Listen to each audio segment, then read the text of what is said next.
But the ideas that are in ampleharvest.org tie closely to the faith community, whether you can look at the different parts in Leviticus or Deuteronomy or Luke. You're familiar with the quotes about sharing the food, about gleaning, et cetera, but it spreads across all the faith communities. So we have components within ampleharvest.org that speak to you whether you're Christian or you're Jewish or you're Muslim.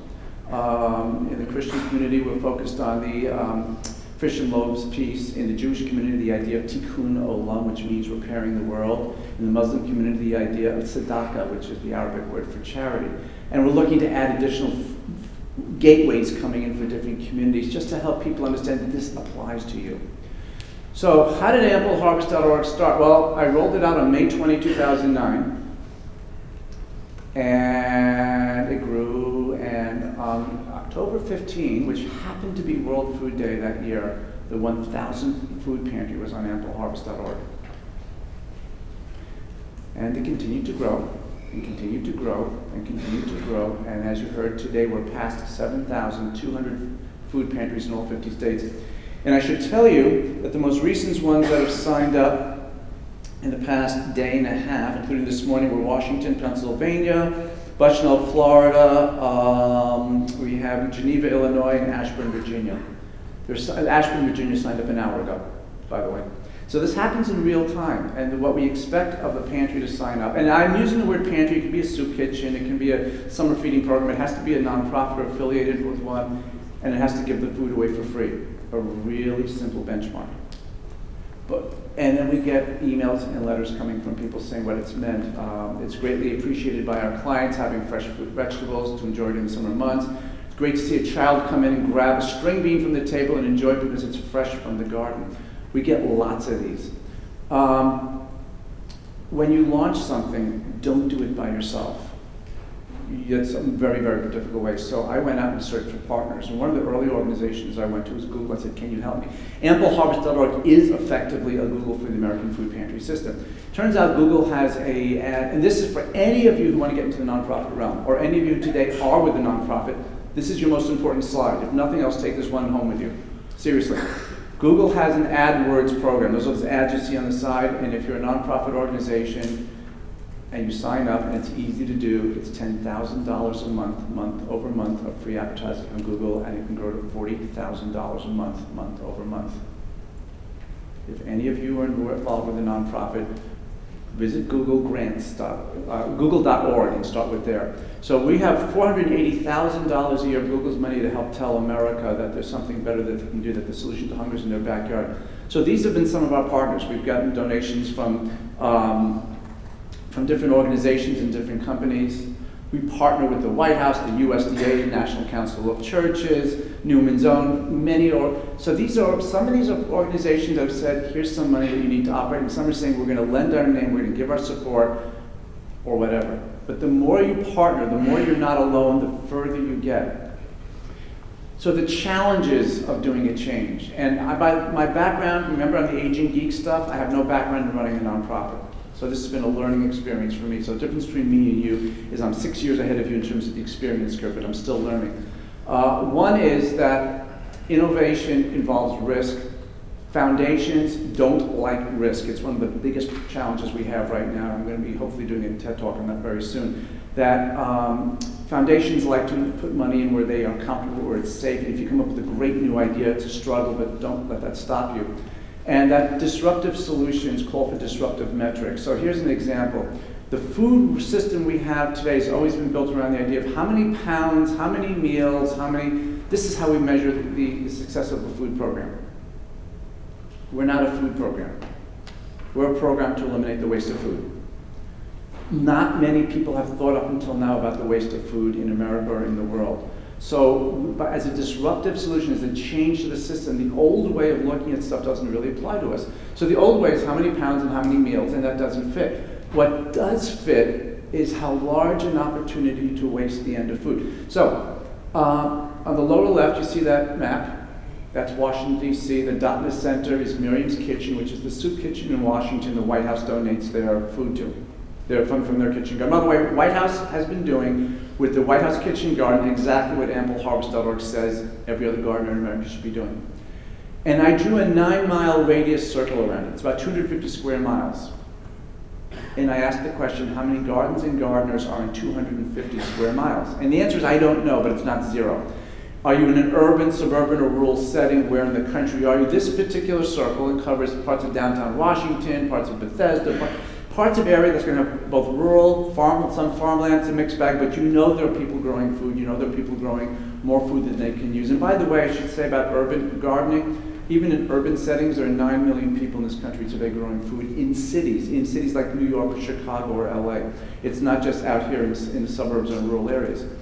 So the question now becomes, as a metric, as a measurement for the success and impact of our work, is not how much food. How many funnels have we made? How many funnels that are 250 miles wide on the top, funneling food down to a food pantry? Each one is an opportunity for 250 square miles of gardens and gardeners to donate food. And then you multiply that by the 7,200 plus food pantries. That's our metric. But when you come up with a new idea, it takes a while for people to get on with the idea that there's a different way, a new way, a better way to look at a solution to a problem. So in the traditional food system, what we've been used to, and what I talked about earlier, is food, and this would be a typical food bank. I'm not talking about Feeding America, South Dakota. This could be any food bank in the nation. They raise maybe $20 million. They spend $10 million of that $2 million of that for their staff, their trucks, their equipment, and the rest of it they buy food and they feed people, which is good. That's what they should be doing. And when they run out of food, they come back and say, we need more money. And that loop goes on and on and on and on and on and on. And then they do it, but the problem doesn't go away. Then a scrappy young nonprofit comes along and says, wait a minute. First, we don't need to buy food. The food's already there. And we don't need trucks, we don't need refrigeration, we don't need storage. We have staff, we have technology, we go out scrambling for money like any other charity, but it's a lot less than $20 million. By the way, that $20 million is one food bank, this $500,000 is for a national program. And we say, let's connect the gardeners to the local food pantries. And once the gardener is connected to that local food pantry, that problem has been solved. So this is not a program that should go on forever. This is a program that's working to do a wholesale change in the entire food system. It's a very different way of looking at solving a problem. And it's one that's gotten a lot of people very excited. April 2010.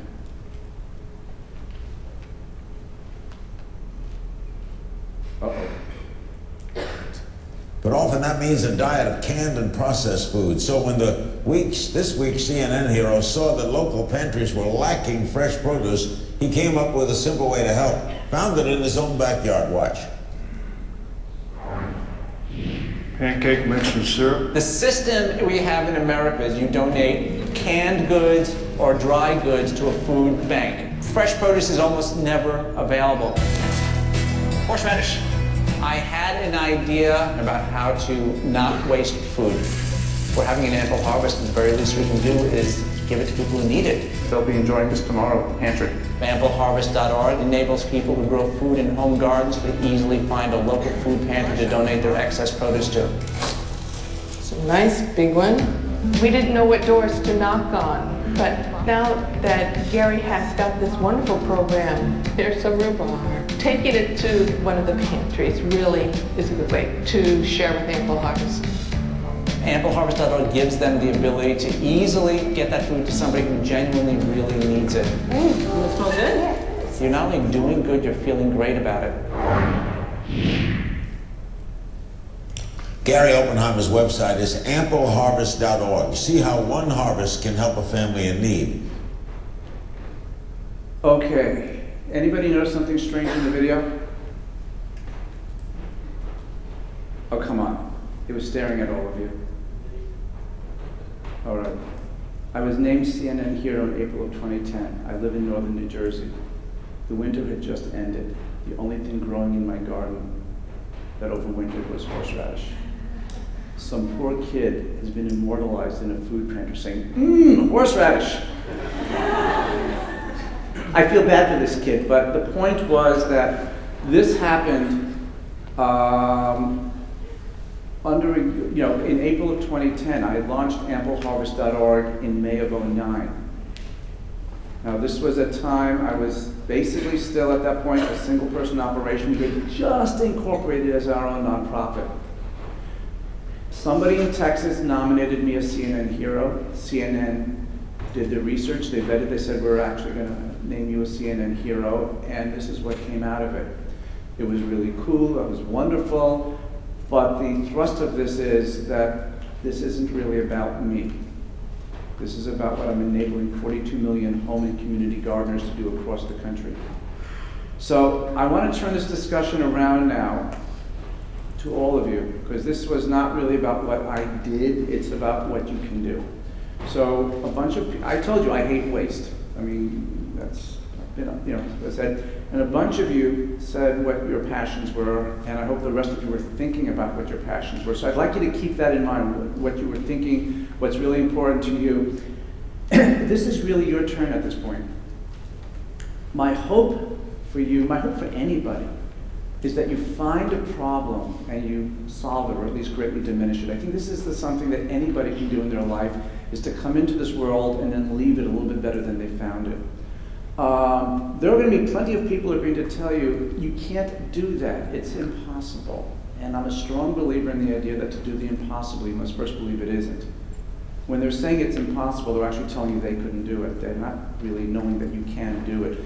So, and I'm a long distance biker, and I'm 62, and I bike up mountains. And I'm not trying to get to the top, I'm just trying to get to the next 10 feet. I just keep doing that over and over and over, and then I eventually get to the top. So when you approach things in an incremental way, you do whatever way you think is smart and wise, you can do magical things. And I don't want to sound like a Zeus, Dr. Zeusberg or anything like that, but you can really do magical things. People commonly say they think outside the box, and that's what I said in my opening slide, but really I think the important things to think is, there are no boxes. Don't let anything limit your thinking. There's an immeasurable number of possibilities of what you can be doing and how you're going to solve your problems. Whether it's an issue of preserving a tradition or gender equality or world peace, whatever it is, there are no limits. It's simply that it hasn't been done or tried yet. Don't be afraid to risk succeeding. I think the biggest thing that stops people is not that they can't do it, but they're afraid of almost what might happen if they succeed. Go for it. I think it's a really important thing. When I hire staff, I tell them I want you to take risks. Intelligent risks, but take risks. I have 2 rules. It's okay to make mistakes, but don't make your own mistake twice, and don't make anybody else's mistakes. Be original when you make your mistakes. It's a very good chance that when you try something, it just may work.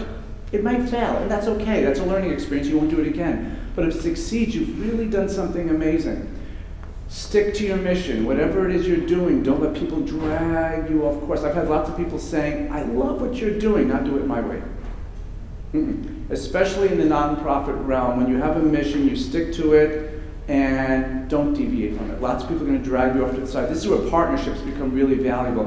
I've had lots of people come to me and say, well, what about you start teaching people in the food pantries how to cook, how to prepare the food? They have had no prior experience. The question actually came up yesterday when I gave a similar talk. And the answer is, well, first of all, if you knew how I cook, you wouldn't want that happening. But more importantly, there's an organization called Strength.org that sends chefs around the country to food pantries to teach people how to cook. Why should we do what they do so brilliantly? You stick to your mission, you partner with other organizations or other people doing their thing, and you then have a real powerful way of going at what you're trying to do. It's really important, by the way, to learn to say no, to be comfortable with it. I do it all the time to people who are saying, why don't you do it this way? I sometimes have to fight with my own board over issues. That's good. It's involved when you have a passion and a leadership that you learn to say no. The answer is that you're probably right anyway. But it's okay to say, no, we're going to do it this way because I believe it's the right way, and this is what needs to be done. It's really important not just to do, but to get other people on board with you, to inspire, to lead.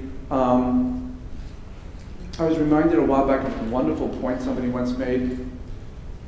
Martin Luther King did not say, I have a plan. He said, I have a dream. He went to the people and said, come with me. Let's all go together and change the future of this country. You don't have to be rich. You don't have to be powerful. You don't have to be a rock star to affect change.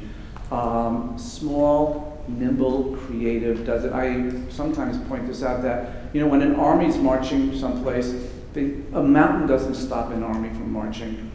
It's the pebbles in the boots that will stop them from marching. You don't have to be anything bigger than any of us are to actually make the change actually happen. Whatever happens in your efforts, be confident and comfortable that you're actually doing the right thing. Take solace in the fact that you're actually doing what needs to be done, doing what you actually believe in. And even if you're not fully successful, you've still succeeded. You may not end everything that you wanted to end, but if you've diminished it, it's certainly a step in the right direction. It really, really is. So my passion was I hated waste. And I came up with an idea that if I could get people who were growing food in home and community gardens to get it out from the food bank and to the local food pantries, I could solve a host of major problems, including the waste of food, diminish hunger, diminish a bunch of diet-related diseases, improve the environment, community engagement. All these things would happen just by doing this. And I'd like to now talk with you, but you may have noticed our logo just changed. We're very soon going to be launching a new version of ampleharvest.org. And so this is what our new look is going to be, the logo on the top. And the idea I wanted you to see in that it evokes the idea of supporting and helping somebody else with some food. These, by the way, are pictures that people have sent in of food that they've donated, and many, many more that we weren't able to show. So these are websites that you can each go to help us out in differing ways. If you go to ampleharvest.org/action, and this is the one that I'd like you to share with your friends and family across the country, things that people can do in their own community, no matter where in the country they are, to help affect ampleharvest.org in their own neighborhood. Ampleharvest.org support for any people that want to help support out the work we're doing. We just launched this week, and a whole bunch of you raised your hands. So this is for all of you who raised your hands, every one of you. In tandem with a company in Connecticut called Tasty Bites. They make food for the Indian population here in the United States. It's really good stuff, actually. We're doing a program with them called Seeds for Good. If you go to ampleharvest.org/tastybite, fill in a little form, and you will get a packet of organic seeds, I think cucumber, totally for free. You just have to make the commitment that what you grow you're going to donate to a food pantry. You can find that on ampleharvest.org. They're providing us with support. They're providing you with the seed. You're going to provide your community with nutrition. It's a really nice circle there. So if you're gardening, ampleharvest.org/tastybite. If you know a gardener, ampleharvest.org/tastybite. I'd like to hear from you. Questions, comments? Come on. Anybody have any thoughts, questions? I'd like to hear. And then, do we have a microphone, or just how we can do this?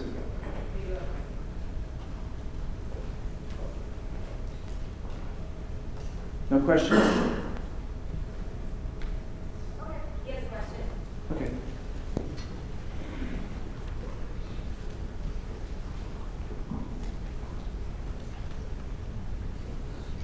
I understand how you make contacts with the pantries.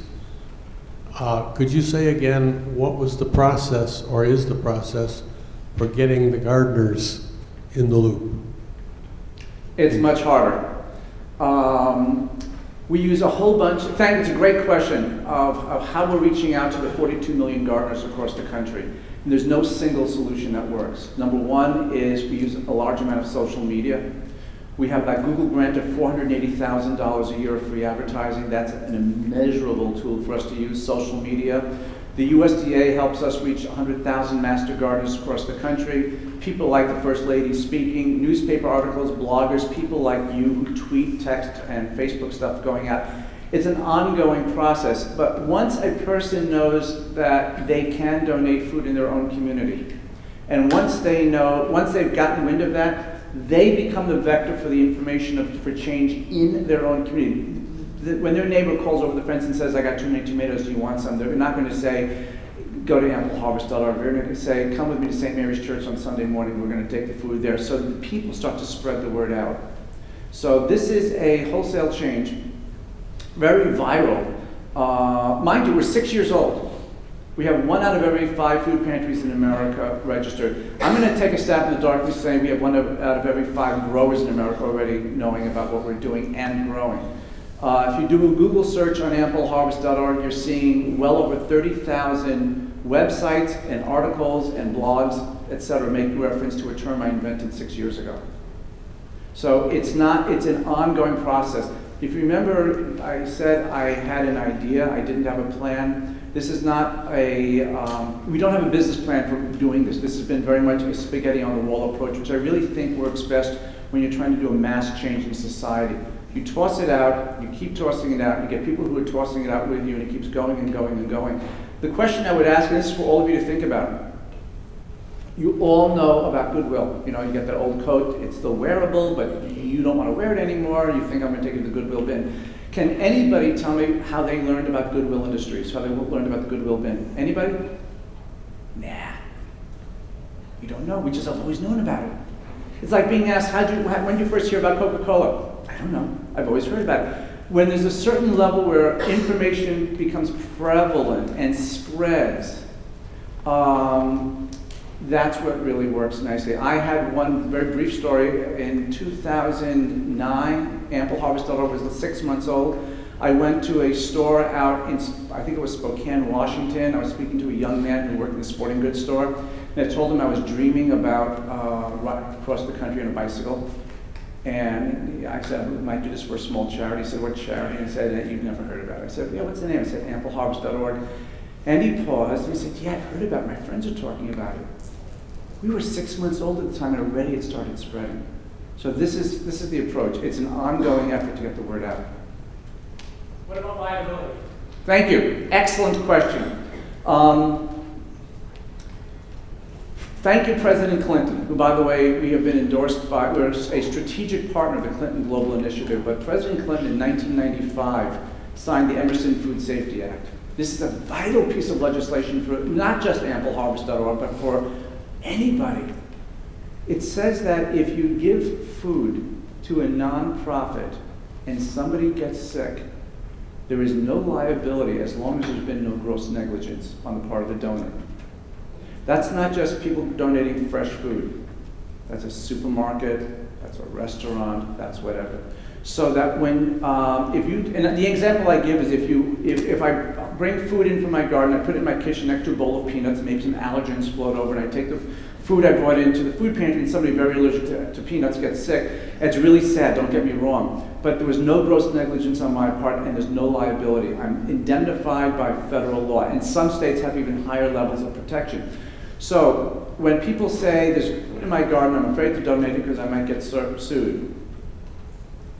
Or when a supermarket is throwing a day-old bread and they say we're not going to give it because we might get sued. First, they should fire their lawyer because that lawyer didn't know about the Emerson Food Safety Act. But the federal law explicitly protects and supports and endorses the donation of the food. So thank you, it's a really, really important question. Yes? There's also on the books right now a Good Samaritan law where grocery stores are bringing items to pantries and there's no liability issue. You might want to define this for people. Yeah, there's a bunch of different things, and different states have different initiatives, so I don't want to say that, South Dakota's going to have some stuff, New York will have other things, but the thing that's also kept some people from donating in the past has been the fear of what happens if, and the answer is, what happens if we have a healthier nation? What happens if we have less waste? What happens if we use what we have? Keep in mind the fact that we don't have hunger because we don't have the food. We have hunger because we're not using the food that we have. So I think my time is largely up. Thank you all very much. I'm here through early this afternoon. I'm happy to chat with any of you, but thank you very much. And please take your dreams and your passions and run with them. You can really make a change in the world. Thank you. If you